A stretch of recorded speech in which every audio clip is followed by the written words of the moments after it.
Halo teman-teman, halo halo. Hari ini tanggal 12 Januari tahun 2024. Saya sedang di lapangan, saya sedang olahraga. Hari ini saya mau menunjukkan ke teman-teman beberapa OPT, organisme pengganggu tanaman, baik itu penyakit maupun hama yang menyerang tanaman dan bisa menurunkan produktivitas yang ada di sini terutama ya.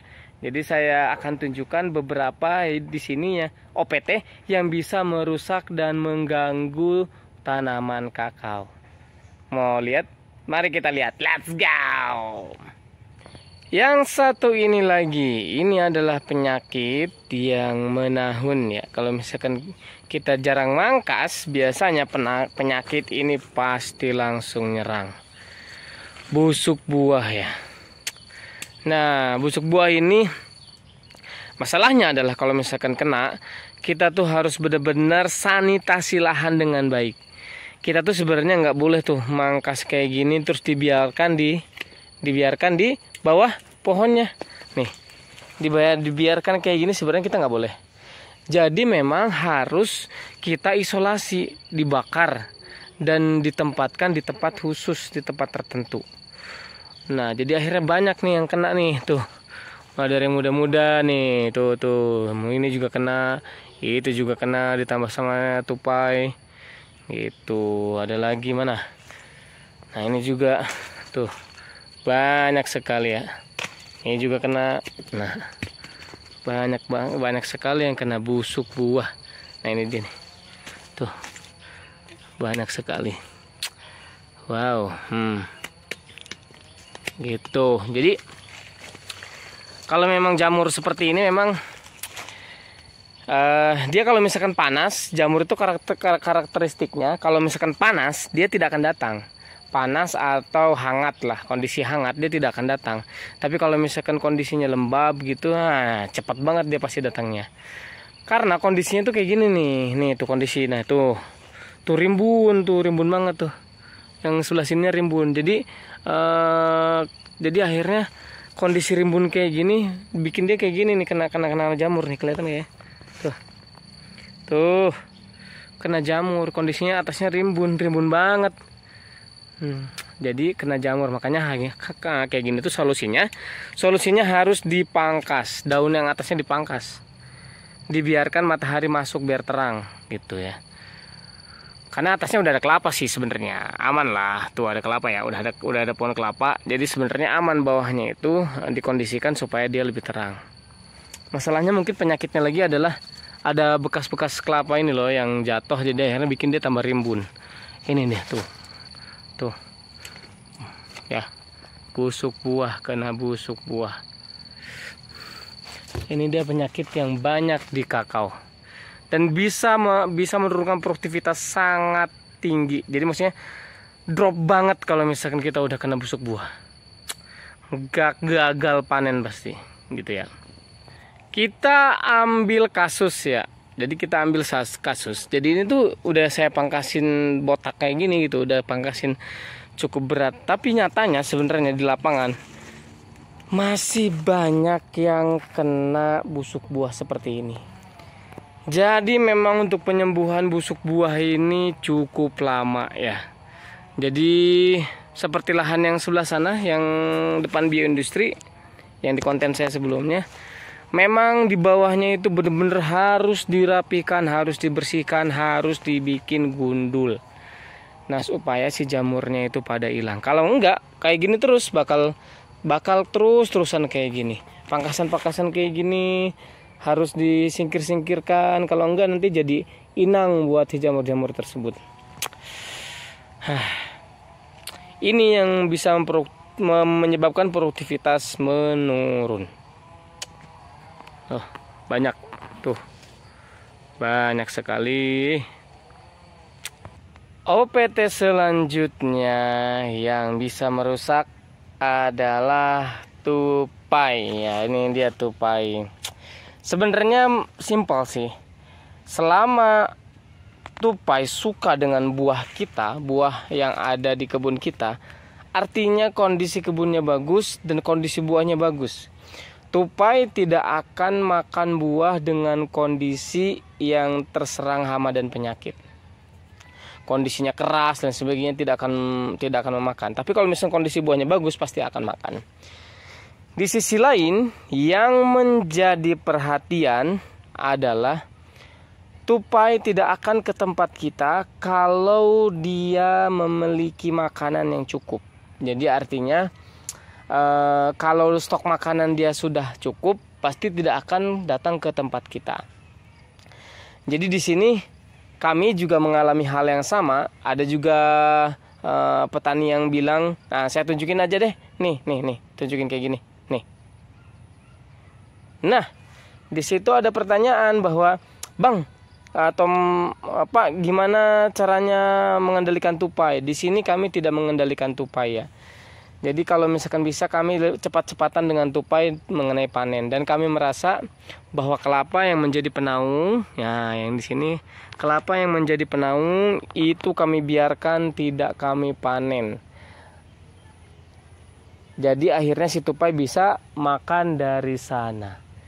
Bukan hanya 1-2 ya. Jadi ada beberapa juga. Cuman saya baru nemunya 1 ini. Baru nemunya 1.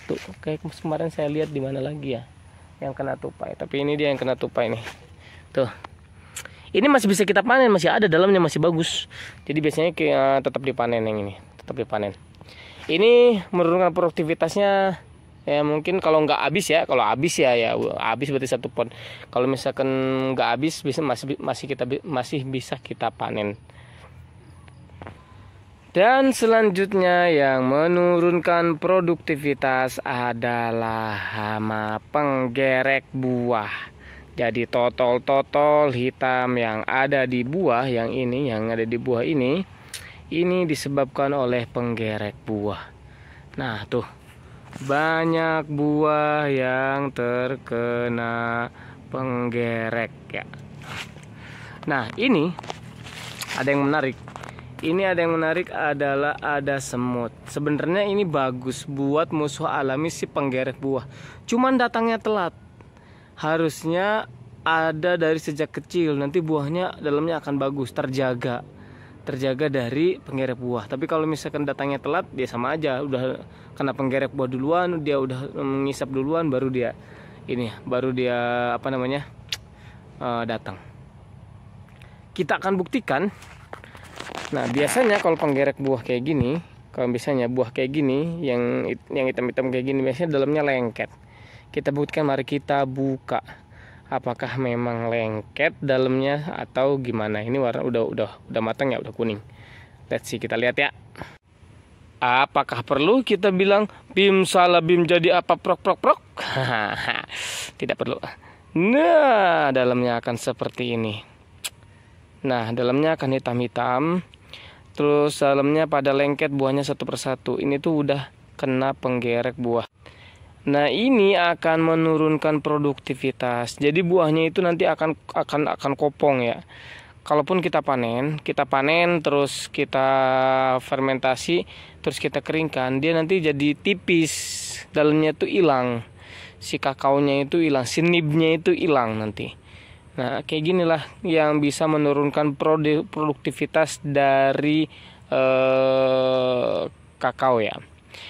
Saya ceritain terlebih dahulu nih kenapa ini bisa terjadi. Jadi kemarin ini tuh setelah pangkas dia buahnya bagus-bagus. Ada di video saya sebelumnya. Nah yang ini sebenarnya kawasan yang sering saya bikin konten. Terus buahnya bagus-bagus.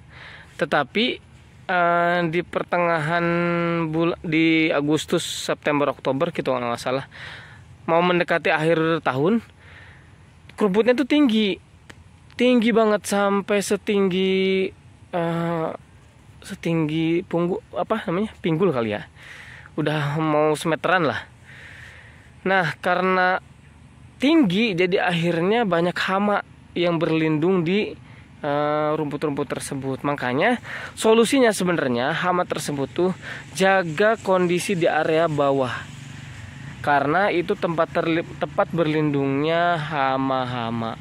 Jadi kalau misalnya udah kayak gini nih, ini nanti bagus lagi buahnya, karena hamanya memang tidak ada di atasnya apa namanya, di atasnya terkena matahari, di bawahnya dia tidak ada tempat inang atau tempat hidup sementara. Makanya setelah panen yang kemarin, panen yang setelah pangkas di bulan Februari tahun lalu, dipanen sekitar bulan Juli gitu, Juli Agustus. Setelahnya kan ada bunga, ada pembungaan. Nah, setelah ada pembungaan jadilah seperti ini tuh. Kayak gini dia. Hitam-hitam gitu ya. Nah, hitam-hitam. Nah, hitam-hitam tuh, hitam-hitam. Hitam-hitam kayak gitu jadinya. Nah, hitam-hitam kayak gitu. Nah, itu bakal nempel seperti yang saya tunjukkan tadi di buah. Akan menjadi seperti ini buahnya. Itulah, kita harus merawat kebun dengan intensif. Hama selanjutnya yang lumayan menyeramkan adalah rayap. Nah, ini rayap ya. Aduh, nih tuh. Rayap ya. Jadi rayap ini ada di dalam tanah. Gitu, jadi dia munculnya atau adanya di daerah perakaran gitu. Dan hampir tidak terdeteksi. Terdeteksinya seperti apa? Udah pohonnya kering aja gitu. Seperti VSD, tapi dia keringnya apa namanya, kuning, langsung mati. Nah, ini dia yang menyeramkan. Jadi ini tuh kita lihat kondisi tanahnya juga seperti apa. Dan riwayat dari lahan tersebut. Nah, sebelumnya digunakan apa? Kalau misalkan ada karet dan sebagainya yang tidak dibuang, bagian-bagian akar dan sebagainya, nanti efeknya kayak gini. Nah, efeknya akan kayak gini, banyak rayap. Ngeri kayak gini tuh. Jadi busuk. Saya akan tunjukkan ya, kalau misalkan ini yang mati ya. Ada yang hidup tapi dia kena rayap. Saya tunjukkan ya, sebentar. Ini dia yang serem nih. Nah, ini dia yang serem. Ini pohonnya masih hidup nih, masih hidup. Tapi batang utamanya dia udah kena rayap. Nih, batang utamanya udah kerayap, udah rapuh tuh, udah kena rayap. Jadi ini mengandalkan hanya sisi sebelah sini, sebelah sininya udah kena rayap. Nah, inilah yang paling bahaya, yang rayap itu. Nah, seperti ini. Kalau pohonnya masih hidup, tapi masalahnya dia kena rayap. Ini lebih pada riwayat tanah. Riwayat tanahnya sebelumnya digunakan apa, dan sanitasi sebelum penanaman itu seperti apa. Karena nanti efeknya akan seperti ini. Jadi selain tadi 4 rayap, tupai, terus penggerek buah, dan busuk buah. Jadi sebenarnya ada lagi beberapa penyakit yang memang lebih vital ya. Ada namanya VSD. Jadi VSD itu vaskularnya, nyerangnya itu di bagian jaringan tanaman. Jadi langsung mati gitu seluruh kakaonya.